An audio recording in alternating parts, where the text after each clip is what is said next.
यार मैं खाना बनाना तो नहीं सीख रहा हूँ लाइक एवरीवन एल्स। तो जब फूड साइंस में हुआ तो like literally everyone was happy कि यार फूड साइंस में हो गया। तो ये फूड साइंस पढ़ के आप फूड टेक्नोलॉजिस्ट बन रहे हैं, ठीक है। आप बावर्ची नहीं है, आपको जॉब की टेंशन नहीं है, कहीं ना कहीं जॉब हो जाती है। एग्जाम जब तक ख़त्म हुए तो मैंने खोल के देखा कि चलो अब देखता हूँ, तो इतना बड़ा लाइक धचका लगा कि इतनी बड़ी बड़ी कंपनीज़ हैं, शान हो गई, नेस्ले हो गई, बहुत सारी कंपनीज़ थी जिनकी समर इंटर्नशिप ख़त्म हो चुकी थी। पेप्सिको और पाकोला, बहुत सारी कंपनीज़ की इंटर्नशिप जो थी वो डेडलाइन हो चुकी थी। हमें ये लगा था कि यार ये फूड के प्रोजेक्ट्स कर लेंगे, हो जाएगा ये वो। तो अगर आपने इंटर्नशिप या जॉब करनी है तो you have to leave your classes if you are the student of morning. मेरा नाम है नबीहा शाह सिद्दीकी और आज के हमारे गेस्ट हैं हसान। कैसा है हसान? कराची यूनिवर्सिटी में फूड साइंस टेक्नोलॉजी की थर्ड ईयर स्टूडेंट है and he is also a gold medalist. He is currently serving as the campus director of Hult Prize. आज हम हसान से मुख्तलिफ टॉपिक्स के बारे में बात करेंगे। आइए मिलते हैं हसान से।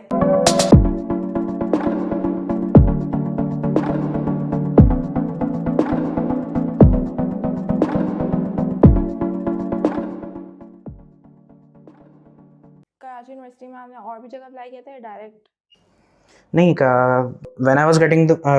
व्हेन आई वाज चूजिंग कि मैं क्या करूं, ठीक है। तो अच्छा, मेरी मदर जो है वो खुद एक फैकल्टी मेंबर थी, तो उनको सब फील्ड्स के बारे में पता था कि क्या करना है। शी वाज सेइंग कि तुम मास कॉम कर लो जो आपकी फील्ड है बेसिकली। लेकिन मुझे कोई आइडिया नहीं था कि जर्नलिज्म में फिल्म, मैं लिटरेचर को बिल्कुल भी उस नज़र से पसंद नहीं करता, ठीक है। तो मैंने कहा नहीं नहीं नहीं, ये मुझसे नहीं होगा। तो आई वाज रियली कंफ्यूज क्योंकि I wanted to do the engineering और specifically I wanted to go in the aviation sector, aeronautical engineering. But ये कि परसेंटेज भी चाहिए होती है उसके लिए। But the inter got me, inter board, तो वहाँ पे तो कोई अपॉर्चुनिटी नहीं मिली एक्चुअली। बट ये कि उसके बाद जब मैंने फिर अप्लाई किया तो उससे पहले मैंने एक्चुअली एक प्रोग्राम भी किया जो कि हो रहा था नेफ्टेक की तरफ से, जो प्राइम मिनिस्टर कामयाब जवान का प्रोग्राम था। तो that was in artificial intelligence. तो मेरी ही मदर की एक कोलीग ने वो उस प्रोग्राम को एक्चुअली डिज़ाइन कर रही थी उस टाइम, फर्स्ट टाइम जब ये प्रोग्राम हो रहा था इन 2020। तो उन्होंने कहा था तुम हसान को जो है इसमें डलवा दो, if you actually wanted to do the CS या कंप्यूटर साइंस या मतलब सॉफ्टवेयर इंजीनियरिंग, तो उसमें डलवा दो, शायद उसको आइडिया हो जाए या फिर आगे उसको हेल्प होगी अगर वो परस्यू करता है। तो जब मैंने प्रोग्राम वगैरह किया तो एंड तक मुझे आइडिया हो गया था कि मुझे CS नहीं करनी, बिल्कुल भी नहीं करनी। CS से मैं जितना दूर रह सकता हूँ मैं रहूँगा, मुझे बिल्कुल नहीं जाना है स्टैट्स में या CS में, ऐसे कोई सब्जेक्ट मुझे चूज़ नहीं करना क्योंकि मुझे मेरी समझ से बिल्कुल बाहर था। और इट एक्चुअली कि वहाँ पे जो प्रोग्राम में जो लोग आ रहे थे, तो I was the only one जो कि इंटर पास करके आया था। बाकी सब जो थे वो ग्रेजुएट थे या MPhil के लोग थे। तो मेरे सर के ऊपर से गुजर रही थी चीज़ें कि नहीं भाई मुझे लैंग्वेजेस नहीं आती, मुझे HTML नहीं आता, मुझे पाइथन वगैरह कुछ नहीं आता, ठीक है।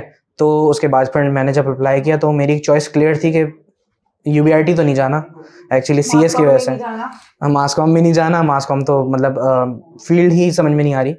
तो actually I was looking for कि UBS में हो जाए, मतलब अब तो कहीं पे भी हो जाए, चॉइस तो है नहीं मेरे पास। तो जब फूड साइंस में हुआ तो like literally everyone was happy कि यार फूड साइंस में हो गया, क्योंकि फूड साइंस का कोई एक्सपेक्ट कर भी नहीं रहा था कि हो जाएगा एक्चुअली। क्योंकि फूड साइंस की मुझे पता है जिस टाइम में मैंने अप्लाई किया था परसेंटेज बहुत हाई गई थी। और लिटरली जब मैंने अप्लाई किया तो परसेंटेज इत्तेफाक से उस साल बहुत लो चली गई थी, जिसकी वजह से मेरा भी एडमिशन हो गया इत्तेफाक से। लेकिन ये कि my mother was happy, my whole family was happy कि फूड साइंस में हो गया। Food science is relatively a very good field और इट्स अ डिफरेंट थिंग, ठीक है। और जब हुआ तो बेसिकली अच्छा मुझे भी यही था कि यार मैं खाना बनाना तो नहीं सीख रहा हूँ लाइक एवरीवन एल्स, सीरियसली।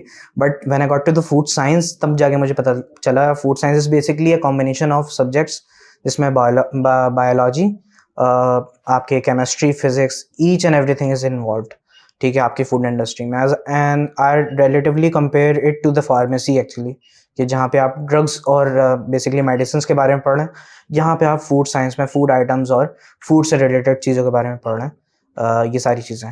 तो फूड साइंस में अपॉर्चुनिटीज़ की जहाँ तक बात आ जाती है, इट्स लाइक कि सबसे पहले तो अच्छा ये सवाल ना मैं बहुत सुनता हूँ, ठीक है, और मुझे बहुत ज़्यादा एक्सप्लेन करना पड़ता है। पहली बात तो ये कि फूड साइंस पढ़ के आप फूड टेक्नोलॉजिस्ट बन रहे हैं, ठीक है, आप बावर्ची नहीं है, पहली बात तो ये, ठीक है। Like seriously I got this allowed. ये लोग बोलते हैं अच्छा फूड साइंस पढ़ लो, अच्छा तो बावर्ची खाना बनाना सीखे। No, I am not doing that actually.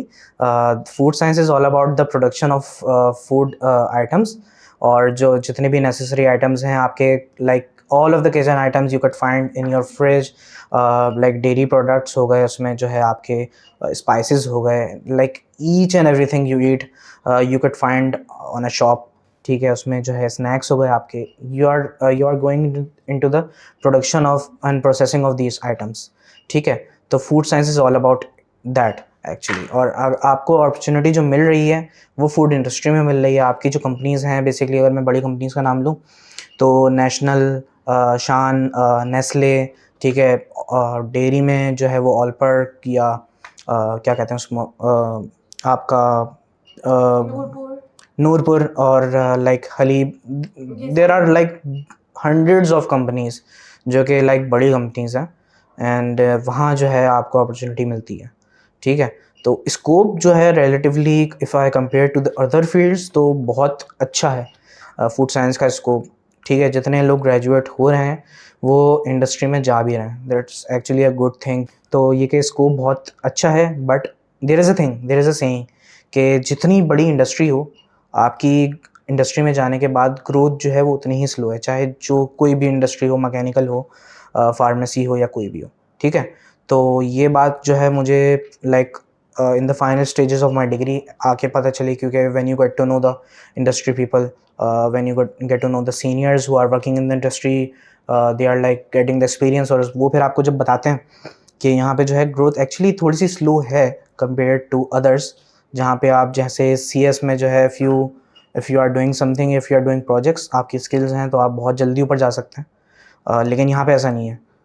It's like the same कि आप फार्मेसी में जितना स्लोली ग्रो कर रहे हो, यहाँ पे भी उतना स्लोली ग्रो कर रहे हो, और आपको काफ़ी टाइम लग जाता है ग्रो करने में, बट आपको जॉब की टेंशन नहीं है, कहीं ना कहीं जॉब हो जाती है। अगर उसकी बात करें फूड एंड साइंस की, तो उसमें सिर्फ खाने के बारे में नहीं, उसके अलावा उसकी टेक्नोलॉजीज, मतलब एक खाने को स्टोर कर रहे हो और भी तो फील्ड्स होती होंगी ना कंपैरेटिवली। तो हम ये तो बात नहीं कर रहे होंगे ना कि किस तरीके से, जैसे आप शान और वो सब है, तो वो तो पैकेजिंग भी जो हो रही होगी वो भी तो होगी ना, क्योंकि ये चीज़ ख़राब नहीं हो जाए, क्योंकि फूड की एक्सपायरी डेट भी होती है, तो वो सारी चीज़ें भी। बेसिकली फूड जो है, हम जो चीज़ पढ़ रहे हैं एक्चुअली फूड की हार्वेस्टिंग से लेके जब तक वो जो है वो फील्ड से निकाला जा रहा है, तोड़ा जा रहा है, हार्वेस्ट किया जा रहा है, वहाँ से लेके पैकेज तक, इवन के आपके खाने तक जो है फूड साइंस उसमें आपको जो है वो एजुकेट कर रहा है कि आपने क्या क्या करना है, आपने उसको हार्वेस्ट किस तरह करना है और आपने उसको पैकेजिंग तक किस तरह पहुँचाना है, ठीक है। और इवन के उसके बाद जो है food science is actually related to the technology, जो आपने कहा, it's actually related to the engineering in the food industry, के वहाँ पे फूड टेक्नोलॉजी की कौन सी मशीन्स हैं, आप मशीन डेवलप कर सकते हो, आपका लैब वर्क होता है, ठीक है। And the related fields are some like microbiology and the stuff, the lab work, ठीक है। इसके अलावा जो बेसिकली आपके खाने के बाद का सीन है वो इट्स लाइक द न्यूट्रिशन, ठीक है। तो फूड साइंस पढ़ने के बाद आप न्यूट्रिशनिस्ट एक्चुअली बन सकते हो। There are some external certification you have to get, there are some external exams that you have to do। तो ये कि फूड साइंस जो है ना आपको लाइक शुरू से लेकर आखिर तक लेकर आ रही है, and it have each and everything, कि हार्वेस्ट भी हो रहा है, उसको शेल्फ लाइफ कैसे बढ़ा रहे हैं, उसको जो है वो डेवलप कैसे कर रहे हैं, उसकी न्यूट्रिशनल वैल्यू कैसे बढ़ा रहे हैं, तो इट्स लाइक दैट एक्चुअली। सही है। फिर उसके बाद जो है, अभी आपने फूड साइंस में होते हुए आपने कुछ प्रोजेक्ट्स भी किए जिसमें you work on flammable biogas whey protein है, फिर उसके अलावा you work on dough maker, तो उसके बारे में कुछ बताएं। अच्छा, there is a thing about the first project you mention, the flammable biogas. वो हमारी जो मैम थी उनके लिए ना ये एज अ फेवरेट प्रोजेक्ट के तौर पे था कि कोई ना कोई करे, and each year was bouncing it back to the juniors कि हमें नहीं करना, हमें कुछ आसान सा दे दें। इट वाज लाइक दैट, कुछ एनवायरनमेंट ऐसा था, क्योंकि यहाँ पे ना स्टडी का लोड भी अच्छा खासा होता है, तो प्रोजेक्ट्स वगैरह करने का टाइम इतना ज़्यादा नहीं मिलता कि हम कर सकें, ठीक है। जबकि most of the things in our like syllabus are based on practical work and lab work and the projects assignments we do, ठीक है। theoretical जो होता है that's also related to the practical work we are gonna do next, ठीक है। तो ये था कि हमने इसको ले लिया कि हम करते हैं, चलें देखते हैं क्या चीज़ है, और मुझे देखने में काफ़ी जो लग रहा था कि यार इजी तो है, like it's an basically an food engineering project जिसमें हमें जो है मॉडल बनाना है, और that's gonna produce the flammable biogas, ठीक है। सिंपल लफ्ज़ों में अगर किसी को लेमन लैंग्वेज में बताना हो तो बेसिकली ये कि कुछ आपने ऐसे आइटम्स यूज़ करने हैं जिसकी वजह से गैस प्रोड्यूस हो, जिसको आप बाद में जो है वो लिट अप कर सकें, फायर कर सकें इन योर स्टोव और योर होम, ठीक है, जो कि एक सिलेंडर में जो है ना कंटेन की जा सके, ठीक है। तो the thing is we actually use the whey protein जो कि डेयरी इंडस्ट्री से आता है, और we actually use the inoculum जो कि आपके जो है वो एग्रीकल्चर में यूज़ होता है, फील्ड में यूज़ होता है for the growth of plant, ठीक है, जिसको खाद कहते हैं उर्दू में। तो हमने बेसिकली वो यूज़ किया कि उससे जो है वो बेसिकली गैस प्रोड्यूस होती है, बायोगैस प्रोड्यूस हो, and it was actually flammable. Project बहुत सक्सेसफुल था, मैडम को भी बहुत पसंद आया, ख़ास तौर पे इसलिए क्योंकि इस दफ़ा हमने बाउंस बैक नहीं किया था, we actually did the project and we actually had plans कि हम इसको जो है और बाकी सब कॉम्पिटिशन्स में भी लेके जाएँ। सम कॉम्पिटिशन्स लाइक इकरा यूनिवर्सिटी में होते थे और एनडी में कुछ कॉम्पिटिशन्स होते थे, तो हम करते ये थे कि हम जो है वो उसको लेके जाना था, बट एट दी एंड कुछ टाइम बहुत ज़्यादा हो गया था, एंड एक्चुअली में उसके बाद एक कंपटीशन का हमने डिसाइड किया था फिर कि हम उसमें जाएंगे, बट ये कि हमारा प्रोजेक्ट एंड तक फिर हमने उसको जाके चेक किया कि वो गैस दोबारा से जनरेट हो रही है नहीं हो रही, तो इट वाज कम्प्लीटली डिस्ट्रॉयड, ठीक है, लैब में, क्योंकि हमने उसको गैस को कंटेन किया था इन अ टायर ट्यूब एक्चुअली। मैं पिक्चर भी दिखाऊंगा आपको बाद में, इट्स रियली फनी। तो लेकिन हमने उसको जो है वो किसी तरह से ना क्लोजअप नहीं किया, वो सिस्टम से ऑलरेडी कनेक्टेड था। तो व्हाट एक्चुअली हैपेंड के प्रोजेक्ट जो सिस्टम था, गैस जो था, प्रोसेस जो था, वो बेसिकली रिवर्सेबल हो गया था, ठीक है। तो वो जितनी गैस जनरेट हुई थी तो वो सब तो like it was completely like eliminated, और उसकी जगह CO2 प्रोड्यूस हो गई थी और वो फ्लेम को उल्टा बुझा रहा था। तो उसको ज़ाहिर अब दोबारा से प्रोजेक्ट को पूरा करना, इनोकुलम लेकर आना और दोबारा से इंडस्ट्री से सोर्स आउट करना, इट वाज़न्ट ईजी एक्चुअली। तो हमने उसको फिर वहीं पे हमें डिस्कार्ड करना पड़ गया, एंड अभी भी वो जो मॉडल है वो बेसिकली लैब में रखा हुआ है, बट वो सिर्फ हमारी ना मेमोरी रह गई है, we couldn't actually use it anywhere else. और फिर वो डो मेकर। Okay, हाँ, Dough Maker was the first project actually. It was the part of our food engineering subject, जो कि हम फर्स्ट ईयर में पढ़ रहे थे एक्चुअली में, एंड वो प्रोजेक्ट फर्स्ट ईयर में ही आ गया था, ठीक है।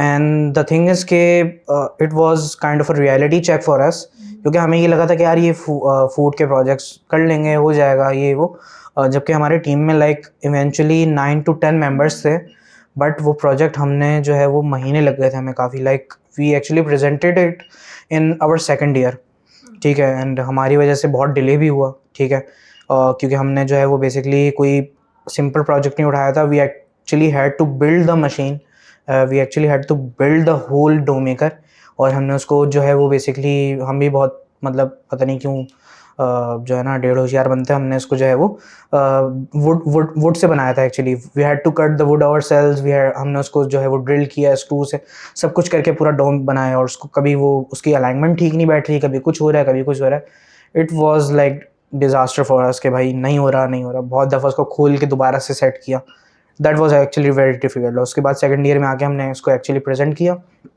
और मैम की भी एक शर्त है कि जब तुम लोग प्रेजेंट करोगे तभी तुम लोगों को मार्क्स मिलेंगे, वरना वैसे मैं नहीं दूंगी। तो we actually had to finish it कि भाई करना तो करना है कुछ भी करके।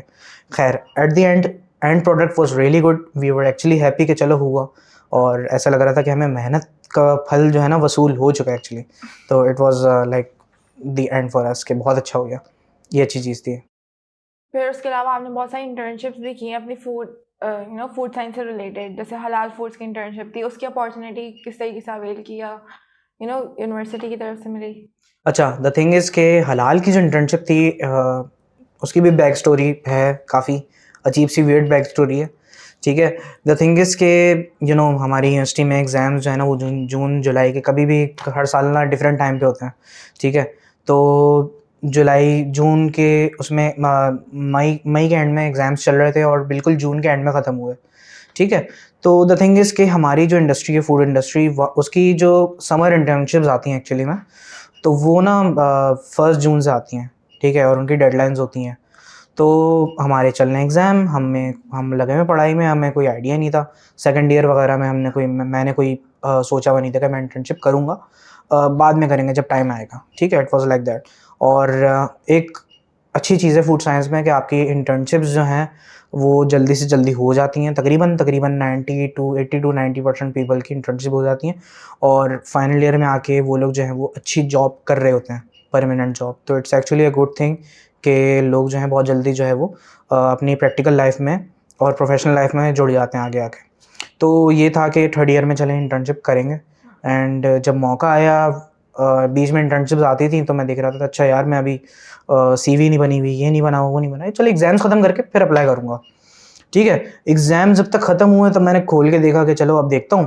तो इतना बड़ा लाइक धचका लगा कि इतनी बड़ी-बड़ी कंपनीज़ हैं, शान हो गई, नेस्ले हो गई, बहुत सारी कंपनीज़ थी जिनकी समर इंटर्नशिप ख़त्म हो चुकी थी। पेप्सिको और पाकोला, बहुत सारी कंपनीज़ की इंटर्नशिप जो थी वो डेडलाइन हो चुकी थी। कुछ के तो बैचेस शुरू हो गए थे। तो it was actually shocking for me और मैं बिल्कुल ना 2 दिन तक बिल्कुल डिप्रेशन में आ गया था कि यार ये तो मतलब इस साल तो शायद मौका समर इंटर्नशिप्स का रह गया। क्योंकि कहीं कोई अपॉर्चुनिटी नहीं मिल रही थी और कुछ लोगों को मिली भी अपॉर्चुनिटी। मैम से बात की, सर से बात की कि हमें जो इंटर्नशिप करनी है और फाइनल ईयर में आके भी देखेंगे जॉब वगैरह का। तो हमें जो हेल्प वगैरह मिली उनसे, तो इट वाज़ लाइक कि एक और अजीब सी चीज़ ये भी है कि हमारी जो इंडस्ट्री है इट्स एक्चुअली 9 to 5। ठीक है, शिफ्टिंग टाइमिंग नहीं है, कोई नाइट शिफ्ट, कोई इवनिंग शिफ्ट, कुछ नहीं है। It's only 9 to 5। ठीक है, तो अगर आपने इंटर्नशिप या जॉब करनी है तो you have to leave your classes if you are the student of morning shift. ठीक है, तो आपको क्लासेस छोड़नी है। तो उस पे आके कुछ लोगों ने जो है वो इंटर्नशिप की, उनको ऑफ़र भी हुई कि आप आ जाएँ, कर लें। But many of them left क्योंकि हम जो है वो क्लासेस नहीं छोड़ सकते। ठीक है, कुछ लोगों ने क्लासेस छोड़ के किया कि यार it's the matter of 6 weeks only और हम मैनेज कर लेंगे किसी ना किसी तरह। ठीक है, तो like it was a mix opinion कि कोई कर रहा है, कोई नहीं कर रहा। ठीक है, इट वाज़ लाइक दैट। तो मैंने भी एक जगह फिर आके एंड में इंटरव्यू दिया था। मैंने एक्चुअली नेशनल में इंटरव्यू दिया था, but I actually didn't got selected, I actually didn't got lucky. और उसके बाद खैर फिर मुझे किसी ने हलाल का जो है वो सेंड किया and actually applied for it. ठीक है, हलाल की एक अच्छी चीज़ ये थी कि हलाल की इंटर्नशिप वाजंट लाइक कि 9 to 5 या आपको जो है ऑफिस की तरह ऑफिस जाना नहीं पड़ रहा या इंडस्ट्री को विजिट नहीं करना पड़ रहा। It was the online training most of the time. ठीक है, और आपको अगर इंडस्ट्री विजिट करना भी पड़ रहा है it was due to our assignment. ठीक है, कि आपको जो है वो इन्फॉर्मेशन लेकर आनी है, असाइनमेंट करना है, तो आपको ये इंडस्ट्री विजिट करना है, वो इंडस्ट्री विजिट करना है। तो बहुत सारे ओवरऑल पाकिस्तान से जो है ना हलाल में जो है वो इनरोल्ड होते हैं। एंड उसमें जो है फिर मैंने जब इंटर्नशिप की तो the first assignment I got was the oil industry. So I actually had to visit the oil industry और वहाँ पे जाके जो है मैंने फिर इन्फॉर्मेशन ली, सब चीज़ें की, इंडस्ट्री विजिट की। It was like that. It wasn't कि मैं जो हूँ वो टोटल जॉब पे जा रहा हूँ। It was really fun, online भी था, ऑफलाइन भी था, मतलब जो आपका ऑन ग्राउंड वर्क होता है वो भी था। It was really good. तो if you are in third year actually and if you are looking for an internship तो आई वुड रिकमेंड कि आप जो है वो हलाल में एक्चुअली कर लें। It's an online. ठीक है, और आपको 9 to 5 का मैनेज नहीं करना पड़ेगा इतना। ठीक है, तो अगर आप 9 to 5 जो है वो कर सकते हैं क्लासेस के कॉस्ट पे तो you are good to go. I can not say anything, but ये कि I actually got the opportunity by chance और उसमें हो भी गई इत्तेफाक से। एंड बहुत अच्छा रहा, बहुत अच्छा हुआ और अल्हम्दुलिल्लाह मेरी इंटर्नशिप जो है वो कंक्लूड भी हो चुकी है अब तक। सही है। आसान लफ्ज़ों में, सिंपल वर्ड्स में आप बताओ कि हर्ट्ज़ प्राइस क्या है, और दूसरी बात ये कि हर्ट्ज़ प्राइस एक प्रॉपर सोसाइटी है और is it a club of Karachi university? Okay, ना तो ये क्लब है और ना तो ये सोसाइटी है एक्चुअली। Hult Prize is a global program जो कि बेसिकली इट्स लाइक के अलग अलग यूनिवर्सिटीज़ में होता है दुनिया भर की और बड़े बड़े शहरों में, बड़ी बड़ी यूनिवर्सिटीज़ में। ठीक है, and it is basically an entrepreneurship program और उसमें जो है हम जो है ट्रेनिंग तो नहीं एक्चुअली, स्टार्टअप्स को बेसिकली प्लेटफॉर्म प्रोवाइड करते हैं कि वो जो है अपना आइडिया पिच कर सकें इंडस्ट्री के जजेस के सामने। ठीक है, उसके बाद अगर वो टीम विन करती है तो they go to the regionals, finals and if they won the final they are getting some of around $1 million actually. USD। या सही है, पर उसके अलावा आपको कराची यूनिवर्सिटी की तरफ से गोल्ड मेडल भी मिला है, तो वो किस चीज़ पे था? सोसाइटीज़ के वर्क पे था या you represented somewhere? Oh yeah, I actually represented in University of Karachi in Bahauddin Zakariya University in Multan. So that ended up giving me acquiring an actual gold medal from University of Karachi, and it was like I actually discovered the opportunity by chance, and it actually kind of gave me the most precious thing in my like that year of the life actually, or it happened by chance actually, and I didn't plan it कि मैं उसको जो है acquire करूँगा, but it was actually a great journey for me. सही है, और बहुत अच्छा लगा आज आपसे बात करके। तो ये थी हमारी आज की कैजुअल गुफ्तगू। उम्मीद है कि आपको ये एपिसोड पसंद आई होगी। Stay tuned for more.